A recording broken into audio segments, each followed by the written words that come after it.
The following scenario is completely fictional. It is not based on any current Caldor Asset Protection Manager's performance.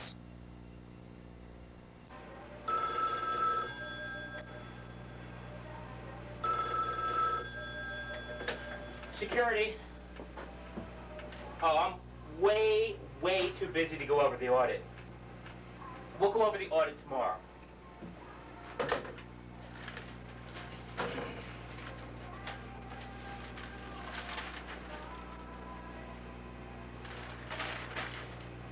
Oh boy, here we go again.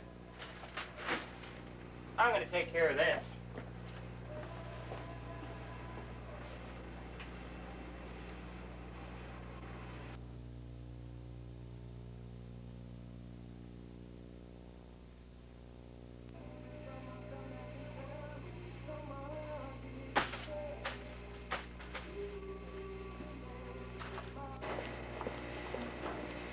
Hey, morning, Nick. You're right. What's this? The fine fragrances. They belong locked up in a showcase. Fine fragrances don't sell well under glass. My job is to increase sales, so I'm going to move these fragrances out on the table like I did last year. Gonna get ripped off. What do you want me to do? My job is to increase sales. They're staying on the table. Gonna take points on the audit. Go ahead.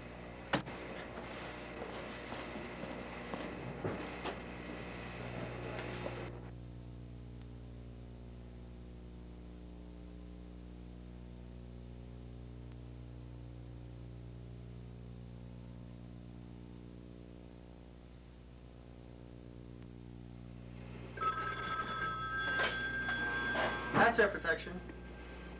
Hey, that's a great idea. Why don't we cover that at today's shortage meeting? Okay, bye.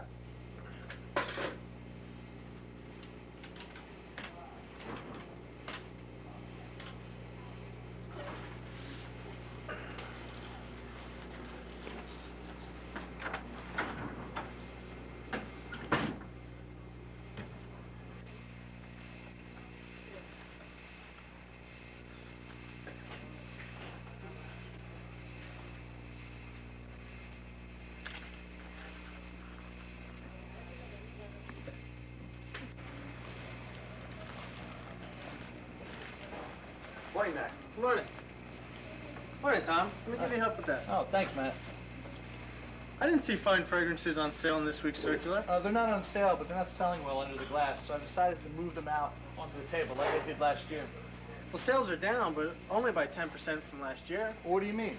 Well, last year, by leaving fragrances out on the table, our sales were over $100,000. But we had a gross profit loss of almost $5,000. If we put them all out again, we might increase sales, but we'll lose even more money. I can't be in business without profits. Well, I've done a little research, and as you're aware, Department 325 Fragrances is, again, in our top 10 shortage departments. Last year, our shortage was over $24,000, or 23%. Based on my class analysis of fragrances, using the inventory SKU variance report, I determined that last year, fine fragrances account for $20,000 of that shortage. I knew shortage was high, but I didn't realize it was mostly fine fragrances. There is good news, though. Since the inventory results, we agreed to put them under glass. I counted fragrances right after inventory and then compared them to my initial counts to the current CIS on hand, and found while sales are down only slightly, our current shortage is only 2%. I also looked at the new fragrance SKU. We received this new item only 4 weeks ago, and by displaying it out of the showcase, our current shortage is over 40%. I know shortage is high, but we need to increase sales. What I suggest is if you want a table to display the fine fragrances, let's limit it to 3 of each SKU. We can have the department manager do daily inventory counts, and we will compare it to CIS. If we maintain a 2% shortage, we can turn a $4,000 loss into a $16,000 profit. Sounds like a plan. Thanks, Matt. No problem.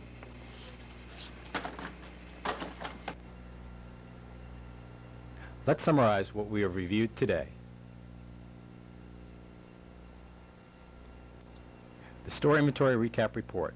This report identifies the store's actual shortage and sales results for the inventory cycle.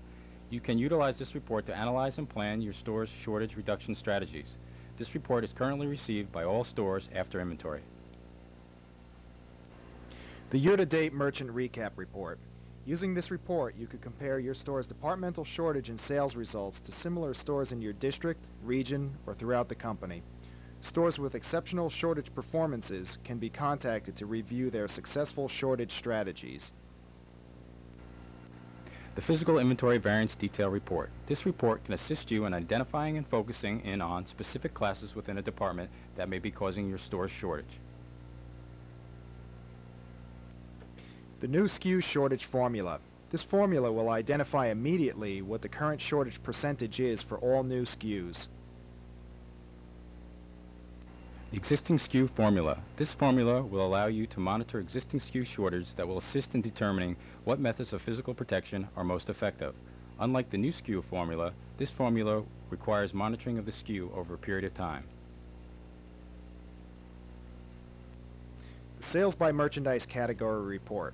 This report allows you to monitor sales during the last week, month, season, as well as year-to-date versus last year.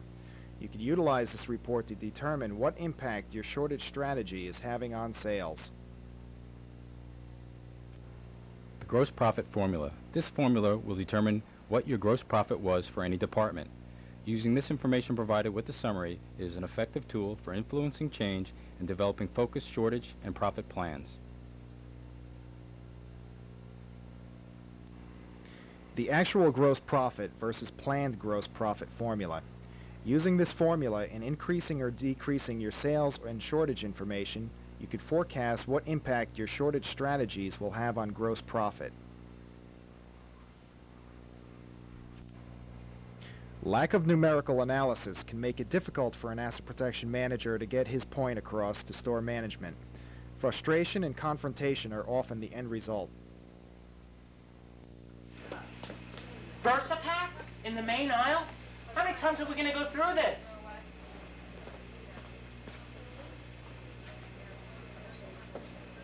I'm going to take care of this once and for all.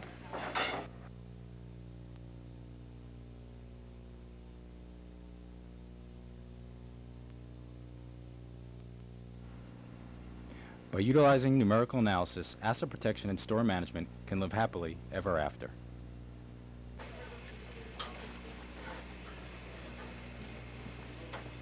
Tom, you're the greatest. No, Matt, you're the greatest. What a team.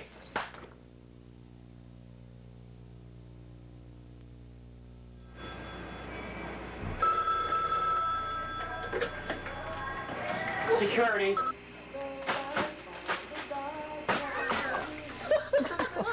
Well, I'll tell you, because they're out here, if you want to keep them out here, I'll take points on the audit, and we'll keep it like that. What's this?